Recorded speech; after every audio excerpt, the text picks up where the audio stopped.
आप सभी को नमस्कार। आज मैं आप सभी के समक्ष तुलसी माता की एक कहानी लेकर आई हूँ कि गया में तुलसी माता का पौधा क्यों नहीं उगता है। तो श्रवण करते हैं। गया में आज भी तुलसी का पौधा नहीं उगता है और ब्राह्मण कभी भी संतुष्ट नहीं होते हैं। इसकी कथा बेहद ही रोचक है। सनातन धर्म की मोक्ष स्थल गया जी में विष्णु पद मंदिर है, लेकिन विष्णु जी पर चढ़ने वाला तुलसी का एक भी पौधा वहां पर नजर नहीं आएगा।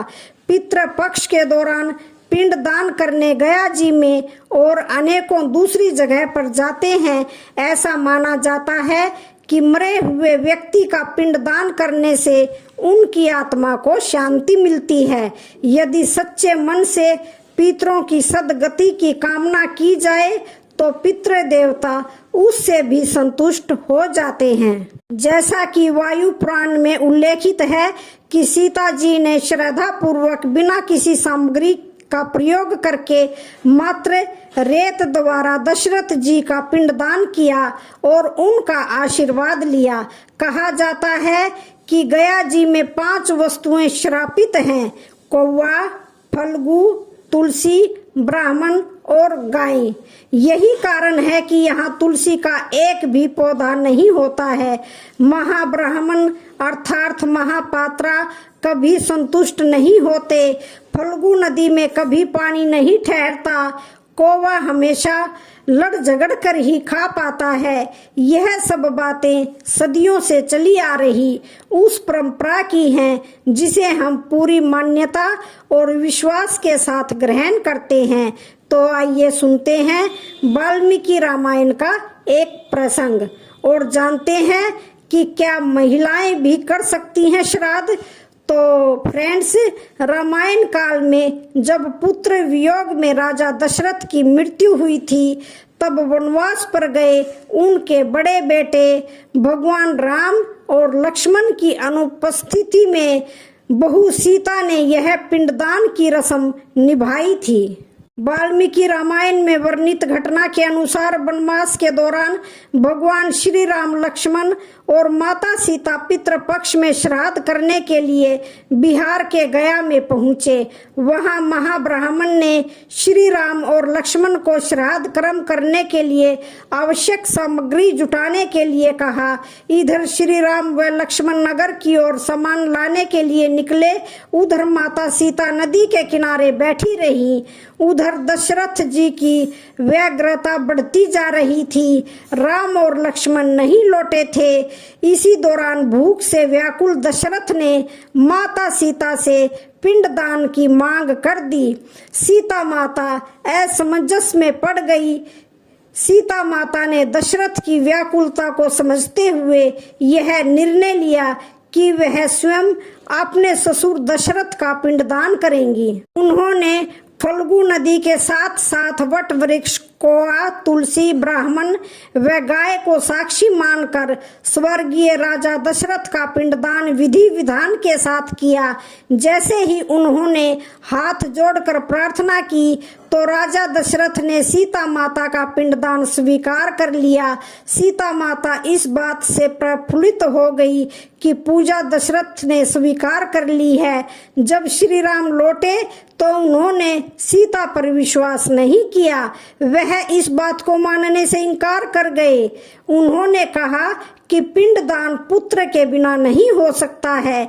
इसके बाद सीता माता ने कहा कि वहां उपस्थित फल्गु नदी, तुलसी, कौआ, गाय, वट वृक्ष और ब्राह्मण श्राद्ध कर्म की गवाही दे सकते हैं। श्री राम ने जब इन सब से पिंडदान के संबंध में पूछा तो फल्गु नदी, गाय, कौआ, तुलसी और ब्राह्मण पांचों ने झूठ बोल दिया। सब ने एक ही स्वर में गवाही दे दी कि सीता माता ने कोई पिंडदान नहीं किया है। लेकिन वट वृक्ष ने सत्य का साथ दिया।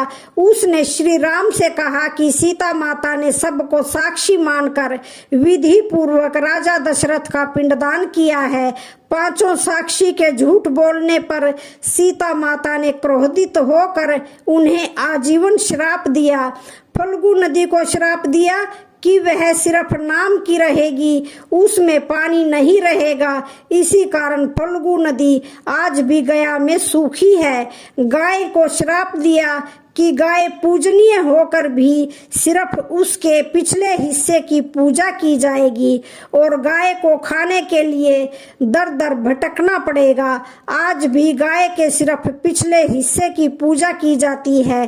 सीता माता के श्राप के कारण गया के महाब्राह्मण को कभी भी संतुष्ट नहीं होती है।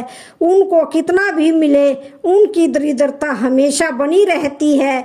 तो गया के ब्राह्मण दक्षिणा के बाद भी संतुष्ट नहीं होते हैं। समाज में उन्हें अछूत ब्राह्मण का दर्जा मिला हुआ है। सीता माता ने तुलसी को श्राप दिया कि वह कभी भी गया की मिट्टी में नहीं उगेगी। यह आज भी सत्य है कि गया की मिट्टी में तुलसी नहीं उगाई जाती है। कौआ को हमेशा लड़ झगड़ कर खाने का श्राप दिया था। कौआ आज भी खाना अकेले नहीं खाता है। सीता माता ने जहां इन पांचों को श्राप दिया था, वही सच बोलने पर वट वृक्ष को आशीर्वाद दिया था कि उसे लंबी आयु प्रदान होगी, वह दूसरों को छाया प्रदान करेगा। पतिव्रता स्त्री उनका स्मरण करके अपने पति के दीर्घायु होने की कामना करेगी। मार्कंडेय पुराण में कहा गया है कि अगर किसी का पुत्र ना हो तो पत्नी ही बिना मंत्रों के श्राद्ध कर्म कर सकती है। गरुड़ पुराण में बताया गया है कि परिवार की महिलाएं भी श्राद्ध कर सकती हैं। इस बारे में धर्म हिंदू ग्रंथ के साथ ही मनुस्मृति, मार्कंडेय पुराण और गरुड़ पुराण का भी यही कहना है कि महिलाओं को तर्पण और पिंडदान करने का अधिकार है। इनके अलावा वाल्मीकि रामायण में भी कहा गया है कि सीता जी ने राजा दशरथ के लिए पिंडदान किया था। श्राद्ध करने की परंपरा बनी रहे और लोग अपने पितरों को ना भूलें, इसलिए इस तरह की व्यवस्था बनाई गई है। मार्कंडेय पुराण में कहा गया है कि अगर किसी का पुत्र ना हो तो पत्नी ही बिना मंत्रों के श्राद्ध कर्म कर सकती है। पत्नी ना हो तो कुल के किसी भी व्यक्ति द्वारा श्राद्ध कर्म किया जा सकता है। इसके अलावा बताया गया है कि परिवार और कुल में कोई पुरुष ना हो तो सास का पिंडदान बहू भी कर सकती है। गरुड़ पुराण में बताया गया है कि अगर घर में कोई बुजुर्ग महिला है तो युवा महिला से पहले बुजुर्ग महिलाओं को श्राद्ध करने का अधिकार है।